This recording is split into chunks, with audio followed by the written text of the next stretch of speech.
Welcome to this very special edition of the KJ Masterclass Live, the show which ensures that you profit from your time spent here with experts, either through their insights, information, or simply learning from them. And today we have Shana Meyerson. She is an internationally acclaimed creator of YOGAthletica. Is based out of Los Angeles, California. And today we'll be talking to her about unleashing how one can unleash their personal power through yoga. Welcome to the show, Shana. Thank you so much. It's awesome to be here.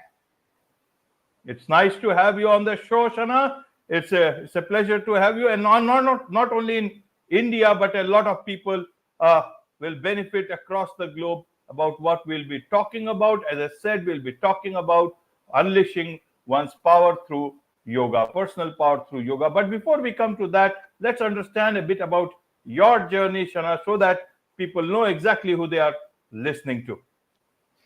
Okay, sure. So I have sort of a roundabout story about how I came to yoga. And I have to say that the day before I found yoga, if you had ever told me I would be a yoga instructor, I would have laughed in your face. I was in the corporate world, and I was also in the process of getting my MBA at UCLA when, as a highly accomplished athlete, I suddenly found myself with a broken toe and I didn't know what to do. So I thought, well, what can I do barefoot? And I came up with yoga. And once I started, it was such an immediate and visceral reaction that this was the practice that I needed my whole life. And though it completely blindsided me, I knew instantly that my life had just changed the moment I stepped into my first class. Right. So what was in that yoga thing that you learned that it could, impress you or inspire you so much? It's interesting because I would say that the number one lesson that I learned from yoga that changed my life was I was almost 30 years old. I mean, literally just a few weeks before I was about to turn 30. And I think it was the first time that anyone ever told me that it was okay to fall. Now, that may not seem like a big deal, but I grew up as such a relentless perfectionist, and nothing was ever good enough. And I thought that I had to be 100% perfect, 100% the best at everything that I did. And then one day, a yoga instructor told me that it was actually okay to fall as long as I got back up. And for me, that was truly revolutionary. Wonderful, wonderful. So now let's come to this personal power and our unlimited potential. You talk about that yoga should be fun, but also, without losing sight of the classic beauty of yoga. What do you mean by that? And what is the classic beauty of yoga? And then we'll come to the personal growth front. Well, obviously, I'm talking to you from Los Angeles, California, which is very different from India, where the yoga tradition actually comes from and is deeply respected. I think that in America and in the West, too much of yoga has been distilled down to just the asana practice, just the physical practice. And I think that's a tremendous shame because yoga is a science, it is a philosophy, and it is really a pathway for not just living, but hopefully achieving enlightenment and connection to our higher power. And in that, it's such a rich and life-changing practice that I fear too many people think it, excuse me, is just about, looking better. It's just a workout. And it's just so much more than that. Now, as far as the fun is concerned. I think that people sometimes get too egotistically wrapped up in the practice, and they get so attached to the physical results that they get frustrated, or it feels more like something they have to do, or they take it so seriously, and it's just not enjoyable. If yoga is a microcosm of our lives, and we approach the yoga with so much self-judgment and so much ego, and it no longer becomes fun, but rather just another like accomplishment that we're trying to achieve, then I think we've lost the practice. So I really try to keep it fun and interesting and engaging, and something that always feels like my life is being enriched by my yoga, not challenged. Right, Shana. So what is it that they are doing wrong? Is it about the full yoga, or some part of yoga they are only following, and that is not the correct way? And I'm sure you are making a lot of impact. You must be having a good amount of following. People must, and this sort of education will certainly, will educate a lot of people about the right kind of yoga.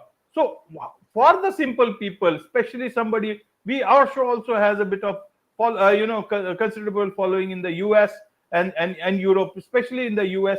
So those people who would listen to watch this particular program, they might at least learn from you what is the real sort of yoga, and what is it that they should look at yoga as well as understand what full yoga is all about, not just one small bit what someone else is putting across there in your part of the world. Right. I'm going to try not to say what's right and what's wrong, because far be it from me. I mean, I've been teaching full time for 22 years.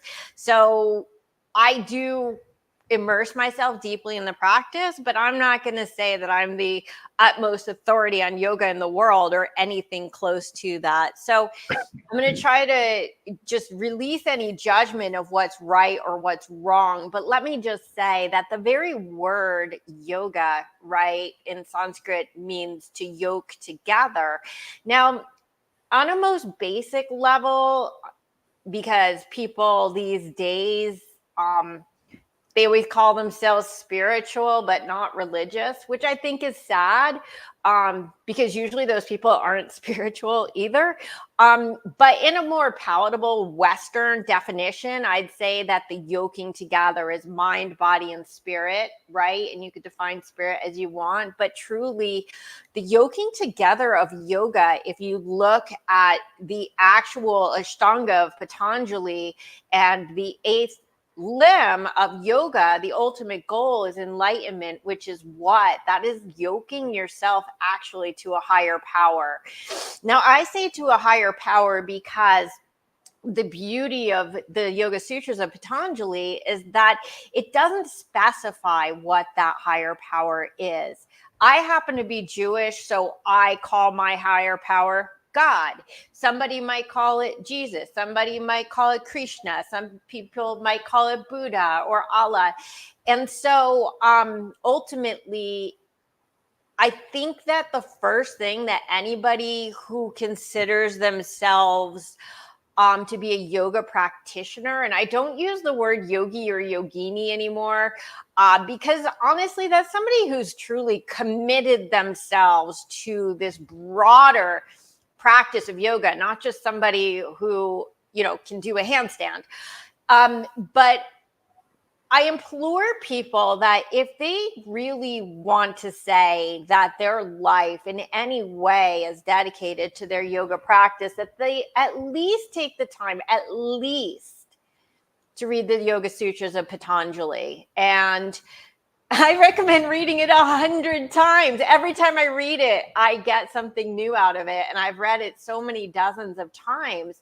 But to call yourself a yoga practitioner without ever reading what is considered to be sort of the Bible of yoga, right? The Yoga Sutras of Patanjali, which lays out the Ashtanga, the 8-limb path to enlightenment. it's like calling yourself whatever, a Christian, and never reading the Bible. It just doesn't make sense. So if there were right and wrong in this practice, I would say at least read the original text that explains the practice and try to understand the real point is to yoke ourselves to that higher power and to become the most godly spirits that we can be on this earth. Wonderful, wonderful. Well explained, Shana. Now let's understand a bit about Yoga Athletica. What is this all about?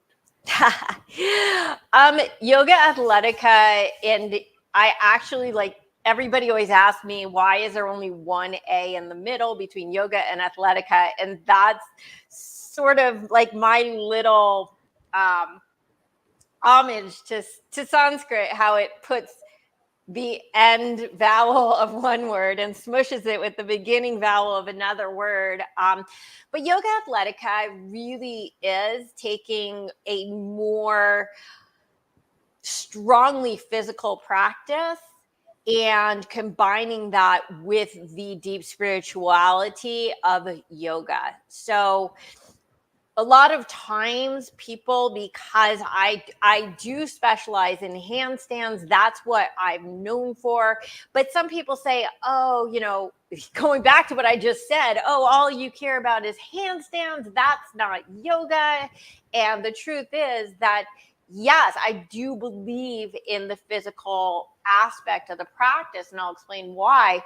But I also believe in the classical practice and spiritual practice of yoga. So Yoga Athletica is really a strong combination of the physical, the mental, and the spiritual. The physical being that I challenge myself on the mat and my students a lot. Like, this is a very, very, very physically challenging practice that I practice and teach.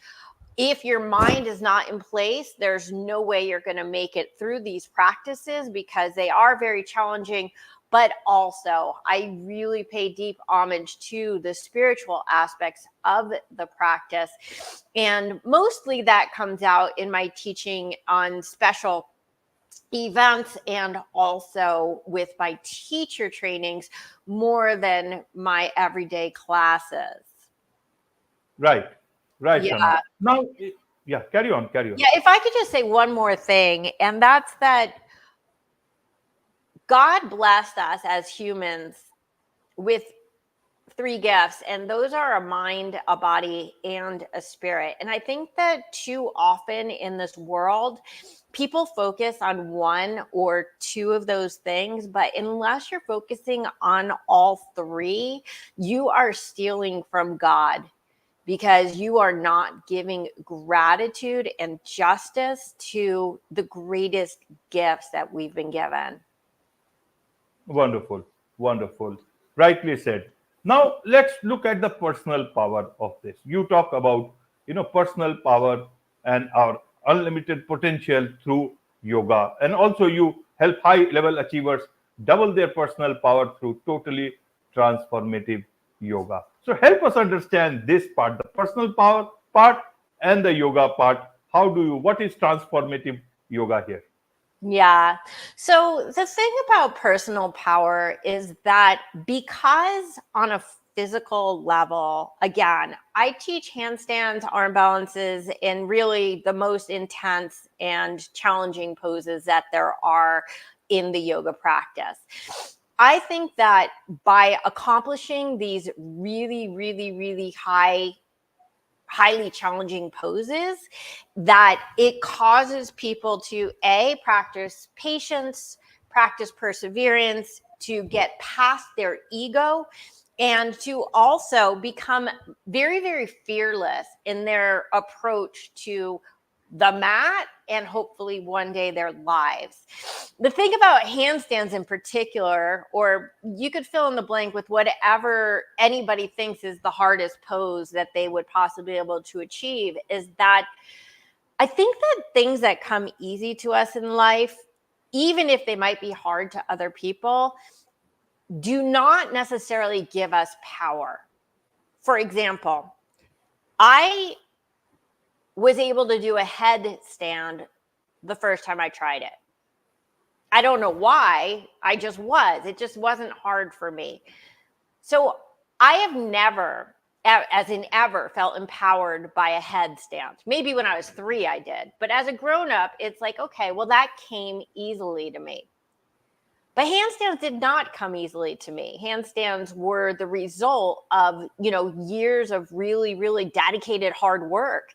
And so the personal power that comes from achieving something that A, you originally thought was impossible, B, you were probably scared to death of, and you had to overcome some like major blockages to get to it, and C, just again, the personal characteristics that it takes to accomplish a goal like that.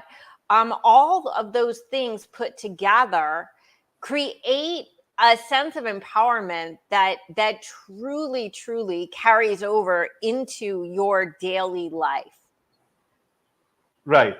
So what exactly is handstand? You put your hands down and then you put your legs up. Is it like that?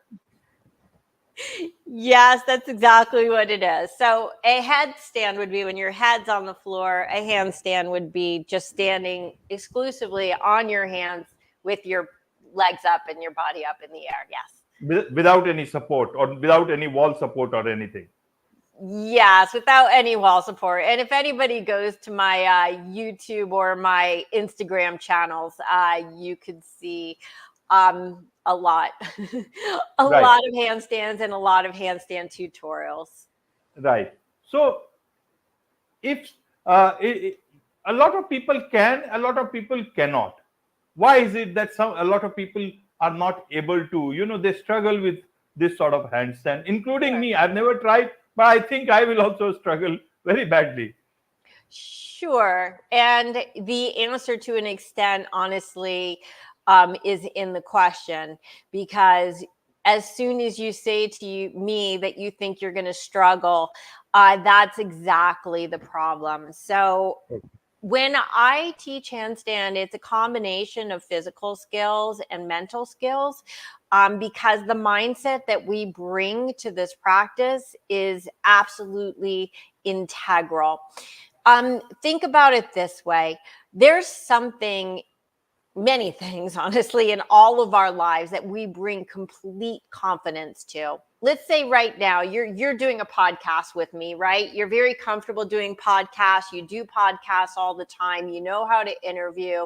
You know how to set up the technical, Now, for somebody else, like let's say my mother, who is the least technical person on earth, for her to run this, like just to put together this basic conversation, it would hurt her head so much, it would probably make her cry. But for you, you have complete confidence because it's just something you know how to do, correct? So if we could take that total calmness, that total confidence, that total knowingness that we can accomplish X, Y, or Z. It doesn't matter if it's a podcast, if it's cooking, or if it's doing a handstand. If we could take that package of knowledge and confidence in ourselves, faith in our ability to execute the thing that we are trying to execute, and you take that and take it into other aspects of your life, you're going to have such unbelievable and incredible power. So let's say that, and let's say somebody's sitting there going, well, I don't have any special skills. I'm like, okay, well, if I said to you, get up and go lie down on the couch, could you do that? Of course I can. Well, how do you know? Well, I know because I could just get up and walk over to the couch and lie down. Like, why are you asking me that? I'm like, well, do you think somebody without legs could do that? Do you think somebody who's paralyzed could do that? Could an infant do that? No, of course they can't. Well, why can you? And it's like, if you could just bring that knowing, that faith to everything that you do, if you could take the formula that allows you to believe in your mind that there's no question you could do something. Now, when I started doing handstands, I went in knowing I could do it, because my whole idea is, if anyone could do something in this world, so can I.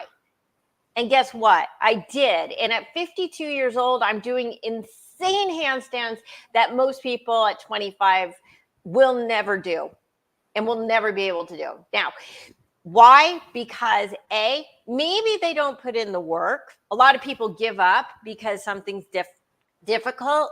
But B, if your mindset is not aligned with your skill set, you're not going to get anywhere. You have to make your strongest muscle, your mind, work for you. I have a whole webinar. It's a free webinar specifically about that. Absolutely. And that is where your Handstand Breakthrough Revolution program comes in. Tell us a bit about this program so that people know, okay, what is it that they can learn from this? Yeah. So my YOGAthletica Handstand Breakthrough Revolution is really a self-empowerment course that teaches self-empowerment through the process of handstanding. Think of it, you know how Tony Robbins has walking on hot coals, right? And that's not what you would consider a practical skill. Nobody goes to take the hot coal or hot fire class in case one day there's a volcano and the ground is covered in hot lava and you have no shoes and you need milk, and that way you're going to be able to walk on hot lava to get to the store. No, that's not why people learn to firewalk. They learn to firewalk so that they could gain the fearlessness and the confidence to do the things in their life that allow them to walk through life. Well, my Handstand Breakthrough Revolution is very similar, that we learn to stand on our hands so we can learn to stand on our own 2 feet. It is a combination of handstands and mindset, not just, again, for what we do on our yoga mat, but really to set a blueprint for success for our entire lives. Wonderful, wonderful. There is much to learn from you about all these things, Shana, and I'm sure a lot of people would like to know more about yoga from you, and especially about Handstand Breakthrough Revolution. So what is the best way for them to connect with you? The easiest way is just to go to my website, which is YOGAthletica.com. It's on the screen, but remember, there's just one A in the middle, YOGAthletica.com. There you'll find links to my Handstand Breakthrough Revolution, as well as all my social media links, my class links, my tutorial links, and anything else that you want to know about me or about yoga. That's going to be the easiest way to find me. Wonderful. With this, it's a wrap on this very special edition of the KJ Masterclass Live. Thank you so much indeed for joining us. Thank you so much. It was great to have this conversation.